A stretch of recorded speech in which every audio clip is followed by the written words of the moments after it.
The night my own father pointed at the door and called me uneducated trash. I didn't cry. I didn't beg.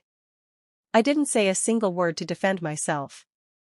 I just picked up my purse, looked him straight in the eye, and said 2 words. Okay. Fine. Then I walked out of his house, calm, quiet, and completely done. What he didn't know: I had already paid for that house 3 times over. I had covered his wife's surgery. I had saved his son's home from collapsing. I had rescued his daughter's wedding from disaster. All of it, secretly. All of it, without a single thank you. And that night, while he screamed at me in front of the whole family, my company was worth $31 million. But none of that mattered to Richard Mercer. Because I had left college at 19. And in his world, that meant I would never be enough. Stay with me. Because what happened 3 weeks after I disappeared without a word completely shattered everything they thought they knew about me. I grew up in Indianapolis in a house where success had only one shape. My father, Richard, was a mechanical engineer, same company, same desk, 30 years. He wore that loyalty like a medal. My mother, Carol, taught middle school and smiled through every rule she enforced. My brother Daniel was a formula follower. My sister Brooke had learned how to say the right thing in every room. And then there was me. At 10, I was repainting old furniture and selling it to neighbors. At 13, I was teaching local women how to photograph their handmade products online. At 16, I was building checkout pages for small business owners who sold from county fair booths. My father called it a cute little hustle. He said cleverness without a degree was just a hobby with better lighting. When my brother got an internship, we celebrated with steak. When my sister topped her class, my parents called the grandparents. When I made enough at 17 to pay my own car insurance and buy my laptop outright, my father barely looked up from his newspaper. He said, "That energy would mean more if you aimed it at a real future." I enrolled in college because fighting them felt more exhausting than disappointing myself. I lasted 3 semesters. Every lecture felt like watching someone describe fire from behind glass, while I was already standing in it. Professors talked about risk in theory. I was already taking it. The day I told my father I was leaving, he looked at me the way a judge looks at someone who wasted the court's time. He didn't ask what I planned to build. He asked what kind of humiliation I planned to bring to the family. My mother cried, not because she thought I'd fail, but because she was afraid of what people would say. Daniel laughed. Brooke said I was romanticizing instability. I left anyway. I rented a dim apartment above a laundromat. Worked until my wrists ached. Learned shipping rules, client psychology, ad costs, chargeback nightmares. All of it the hard way. And you know what hurt the most? It wasn't being broke. It was realizing my family would have preferred me miserable in a respectable way, rather than brave in a way they couldn't understand. And before I tell you how I went from that cold apartment to $31 million, and what happened when I finally told them the truth at that dinner table, I need you to know one thing. For years, I was secretly keeping that family afloat. And not one of them ever said thank you. The business that changed my life didn't arrive as one clean idea. It came from watching talented people fail. They could make beautiful things, but they had no systems, no pricing strategy, no way to scale. So I built it for them. I met my mentor, Elena Voss, at a trade expo in Louisville at 23. She looked at me for 10 minutes and said, "You're not scattered. You're early." Together we shaped my work into a real company. A commerce and logistics platform that helped small American makers, textile artists, ceramic studios, woodworkers, specialty food brands build premium direct-to-consumer businesses without getting swallowed by giant marketplaces. It nearly broke me.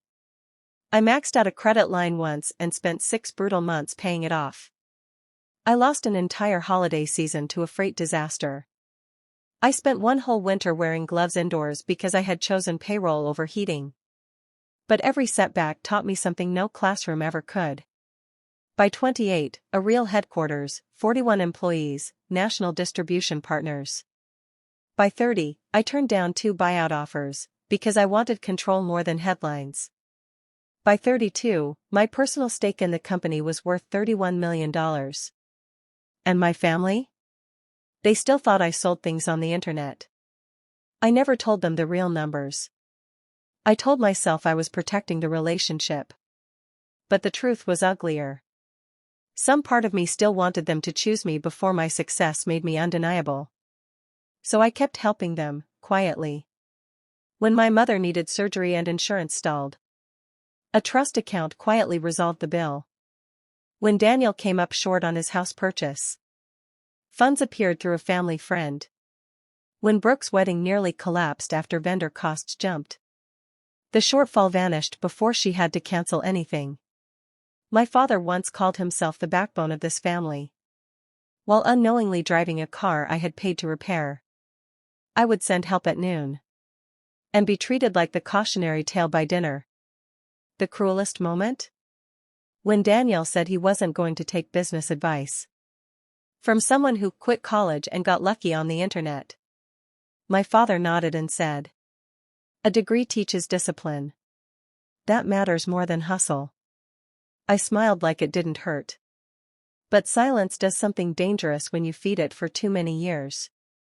It hardens. First into distance. Then into resentment. Then into clarity. My father's 60th birthday dinner. I arrived with a gift months in the making. A fully funded retirement package for both my parents. Structured through my financial team. No drama. No performance. Just security. I also carried a private hope I'm almost embarrassed to admit now. I thought if I showed them what I had built, calmly, clearly, without theatrics, they might finally see me. The dinner started the way family humiliations always do. Normal enough that you question your own instincts. Then I set the envelope beside my father's plate. Daniel laughed first. "Is this one of those fake internet-rich things?" Brooke said. "Emily, please don't make Dad's birthday about your brand." My father stared at the documents like they personally offended him. Then he asked whether I thought throwing money around made me equal to people who had done life the right way. That was when I broke. Not loudly. But I told them. I told them about the surgery. The house. The wedding. I didn't say it to shame them. I said it because I wanted the truth to exist in the room, just once. My father stood up so fast his chair scraped the floor. "You walked into my house to buy authority. Money made by a dropout will never impress me. You are uneducated trash with good timing. Get out of my house, lowlife." Daniel joined in. Brooke did too. They mocked my company. Laughed at my little empire. Called it a fluke that embarrassed them by association. My hands were steady. My voice never cracked. I looked at my father and said, "Okay. Fine." And I walked out. She drove away from that house in silence. No tears. No calls. No goodbye. But what she did next, in just 3 weeks, would make every single person at that table wish they had stayed quiet. Don't go anywhere. I drove to my condo. Packed until dawn. Deleted the family group chat. Boxed every photo. Left my house key on the kitchen counter. By morning, I was on the road to Charleston. I had quietly bought a coastal cottage there a year earlier. I arrived with boxes, exhaustion, and a fury so clean it almost felt elegant. I adopted a rescue dog with one torn ear and named her June. I started hosting workshops for women building product businesses. Women who had been told they were unrealistic for so long. They no longer trusted their own ambition.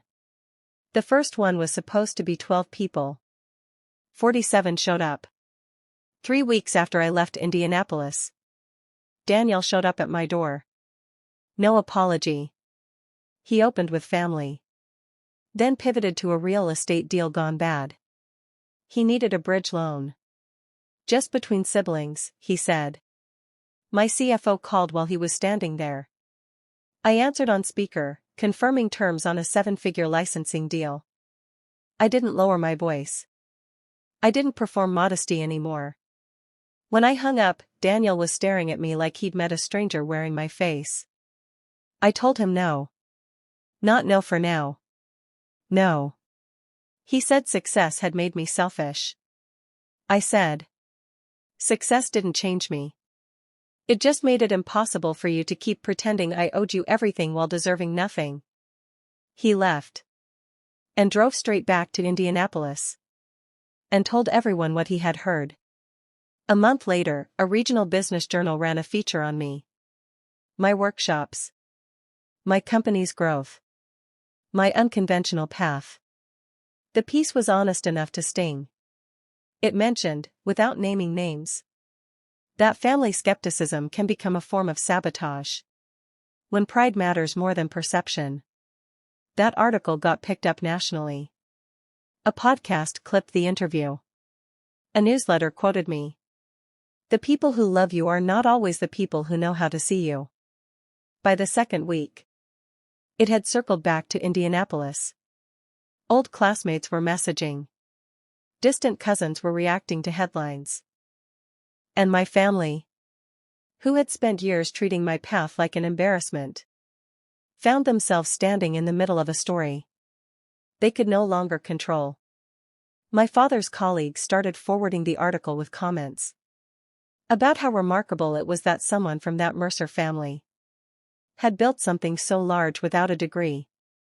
The people who had nodded along when he called me trash were now reading about me in national publications.